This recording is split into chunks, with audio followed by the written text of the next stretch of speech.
तो भाई लोग नमस्कार। जी हाँ दोस्तों, खेसारी लाल यादव जी का फ़ैन होंगे तो हो जाइए तैयार, क्योंकि आप लोग के लिए खेसारी लाल यादव जी काफ़ी बेहतरीन गाना लेकर आ रहे हैं, जिस गाने का नाम है बिंदिया ब्लैक दिल है केलेवाल। जी हाँ दोस्तों, खेसारी लाल यादव जी, अब प्रियंका सिंह की आवाज़ में ये गाना आप लोग सुनेंगे। गाना काफ़ी बेहतरीन सा है और ये गाना आप लोग जब सुनेंगे तो काफ़ी मज़ा आएगा। प्रेम की पुजारन फिल्म का गाना है। इस गाने को जो है 23 तारीख को सुबह में रिलीज़ किए जाएंगे। हो सकता है कल भी खेसारी लाल यादव जी का एक गाने का पोस्टर को रिलीज़ कर दिया जाएगा, जो कि काफ़ी बेहतरीन सा सॉन्ग है और उस सॉन्ग को आप लोग सुनेंगे तो मज़ा भी आएगा।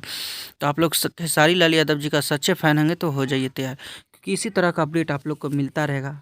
और अपना ख्याल रखिएगा और देखते रहिएगा भोजपुरी चिप यूट्यूब चैनल, क्योंकि खेसारी लाल यादव और प्रमोद प्रेम यादव जी से रिलेटेड एक से बढ़ के एक अपडेट आप लोग को मिलता रहेगा। तो आज का अपडेट में गाइस इतना ही था। मिलेंगे फिर से नेक्स्ट अपडेट के साथ। तब तक के लिए bye, take care, love you all, धन्यवाद दोस्तों।